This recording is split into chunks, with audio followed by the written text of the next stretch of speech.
एमती पिठा के बनई जदि बनई ना ना फुल वीडियो वाच करंतु देखिए बहुत ही टेस्टी रहिबो पूरा पूरी क्रिप्सी रहिबो बाहर भीतर सॉफ्ट रहिबो कुरकुरे रहिबो। तो एमती पिठा जब थरे बनइबे ना बारंबार बनइबे एते स्वादिष्ट लगिवो। तो देखंतु देखु देखु ही खाइबा को इच्छा हबो।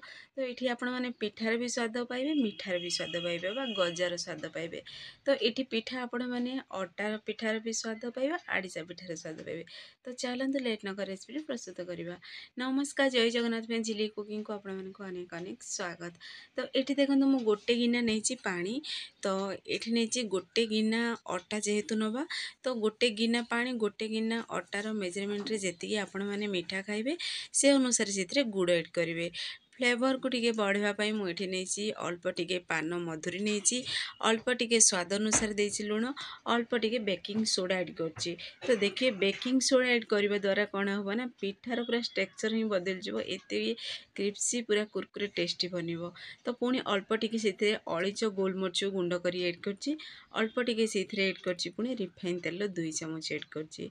तो देखो पानी पूरा फुटी सारिबा परे आमे से ऐड करदे जेहेतु गोटे गिना पानी नहीं तो गोटे गिना ही से अटा को ऐड कर पुणी थे भल से मिक्स करदे। यही समय गैस आंच पूरा स्लो आंच रखा स्लो आंच रखी भल से मिक्स करदे जो पर्यंत पूरा जेपरी पूरा डो बनी से पर्यंत आपको कंटिन्यू आम मिक्स करवा। तो देखो केते बढ़िया गोटे डो बनिकी ये रेडी सारा।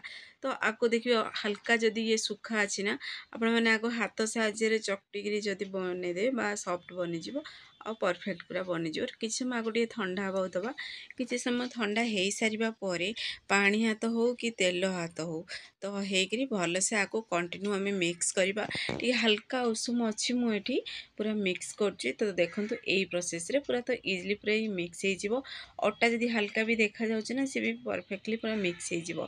तो ये देखिए आपण मैंने जदि बेकिंग सोडा जदि स्किप करें ताहले देखिए से पूरा सॉफ्ट काकरा पिठा पूरी बनिबो। किंतु जदि बेकिंग सोडा ऐड करेंगे सी पूरा देखिए स्क्राच आसिक पूरा पूरी क्रिप्सी बनिबो। तो आपण मैंने आड़ीसार भी स्वाद पाइपर गजार भी स्वाद पाइपर। तो आपण मान पसंद अनुसार ऐड करेंगे ना स्किप भी करें। तो देखो ये पूरा चकुड़ी पूरा गोटे सॉफ्ट डो बन सारी। तो एबे कौन करवा ना आपको आम अल्प अल्प जी बड़ साइज आम प्रस्तुत करवा पिठा से अनुसार आम आपको आम अल्प अल्प पोषण नहीं गोलाकार सेप दवा।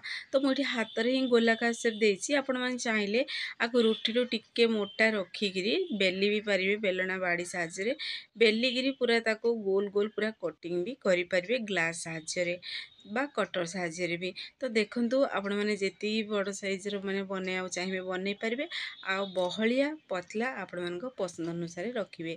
किंतु देखिए टी जब पतला बनइबे ना तो क्रिप्सी बन बहुत टेस्टी भी लगे। तो अल्प टिके आउ टिके आम स्वाद को बढ़ाई देखा भी सुंदर लगे आ खाइले भी पूरा टेस्टी लगे। तो अल्प टिके आम से धला राशि यही भाव में चिपकईदबा से।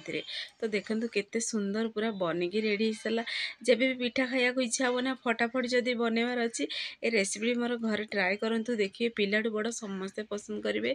तो एमती पिला माने पिठा खाया पसंद करती किंतु यही अटा पिठाटी बनईकी देखंतु देखिए केते स्वादिष्ट लगे पूरा पूरी क्रिप्सी एते पूरा माने रहिबो ना आपण माने न बनइले जमार जानी ही पारिबेनी ये केमती लगे। तो निश्चय घरे आको ट्राए करूँ। तो सेम प्रोसेस ना आम सब बनईकी रेडी करदबा। देखिए पूरा जल्दी जल्दी बनीज कौन सी भी झंझट नहीं ये पिठारे किंतु खाइबा को बहुत टेस्टी लगे। तो सेम प्रोसेस रे पुणी थे आम राशि तापर अल्प अल्प चिपकईदबा हाथ साहाଯ୍य ये आम टे चेपटा बनईदबा। तो देखो यही प्रोसेस रे बनईकी रेडी करदे। तो मुझे से प्रोसेस रे सब बनईकी रेडी कर सारी। तो देखो केते सारा गोटे गिना अटारे केते सारा आमर पिठा बनिकी पूरा रेडी हो सारा। तो ये चलतु आम नवा गोटे पेन नवा पेन को टिके आम हल्का एवं गरम हवा दबा। तो पेन पूरा गरम हो सारा पर आम से ऐड करदे रिफाइन तेल। आपण मैंने चाहिए ये घीरे भी ये पिठाटी छाणी खाई पारे। तो जदि घीरे छाणी खाइबे ताहले देखिए आहरी माने टेस्टी बढ़ीज टेस्ट तार बढ़ीज। तो आपण मैंने जदि घी खाइबा पसंद नहीं तो घीर फ्लेवर ताहले आपण मैंने आगो रिफाइन तेल भी छाणी खाई पारे। तो तेल टिके गरम हो कि नहीं टिके चेक करने अल्प टिके आम से पोषण ऐड करवा। तो देखिए बबल्स आसला माने जानदेवे ये गरम हो सारा। तो आम ए एड करदे पिठा को एड करी गोटे साइड टिके देखंतु ये प्रोसेस रे टिके आमे हल्का कलर चेंज होगा दबा हो सारा पर आम उल्टे दबा सेम प्रोसेस रे सब पिठा गुड़ा को उल्टे दबा। तो देखो धीरे धीरे पिठा गुड़ा पूरा स्क्राच आसवा पूरा स्टार्ट हो सारा। तो ये जो स्क्राच रा आसे ना देखिए यही पूरा क्रिप्सी बनाए पिठाटीर और टेस्ट को सी ही बढ़े दे थाए। तो बेकिंग सोडा द्वारा ये सब स्क्राच गुड़ाक आसे। तो आपण मैंने चाहिए करेंगे ना काकरा पिठा बनईरी भी खाई पारे माने फुला फुला पिठा बनईरी भी खाई पारे। तो देखंतु केते सुंदर पूरा कलर भी आसीगलानी। तो आपण मानकर पसंद अनुसार ये पिठा को छाणिबे कलर। तो देखंतु केते पूरा क्रिप्सी कुरकुरे आमर पिठाटी बनईरी पूरा रेडी हो सारी। तो आपण मैंने आपको थरे बनईकी देखंतु ना नुआ पिठा रेसिपी। तो बारंबार बनइबे पूरा इजी तरीका रे घर बेसिक सामग्री रे बनईकी आपको रेडी करि परिबे। तो आ गोटे स्टेप भी बनिकी देखंतु मु बाहर कर देछि दुईटा जाक पिठा को। तो एबे आमे आ गोटे स्टेप भी बनईकी एबे रेडी करदबा। तो देखु देखु ही खाइबा को इच्छा हो एते टेस्टी भी थिला। तो आपण मैंने निश्चय ट्राए करंतु। तो फ्रेंड्स आपण मानो जदि वीडियोटी मोर पसंद आसीबो ताहले सांग मानको शेयर करंतु लाइक करंतु। चैनल जदि नुआ अछंती चैनल को मोर सब्सक्राइब कर दियंतु बेल आइकन क्लिक कर दियंतु जहाँ फल रे मोर सब वीडियो नोटिफिकेशन प्रथमे आपण मानको पहुँचो। मुझे इजी इजी वीडियो नहीं आसबि आपण मैंने देखिरी घरे निश्चय ट्राए करंतु। फेसबुक पेज देखुचंदी ताहले फेसबुक पेज मोर फॉलो करंतु। तो देखंतु आ गोटे स्टेप भी हमर पिठा बनईरी पूरा रेडी हो साची पूरा कुरकुरे टेस्टी पिठा नुआ पिठा रेसिपीटी पुणी अटारे बनी। तो ये चलतु सेम प्रोसेस रे सब पिठा को आम बनईकी रेडी करदे प्लेट रे रखीदबा। तो देखंतु फाइनली प्रस्तुत हो सारा पिठा रेसिपीटी।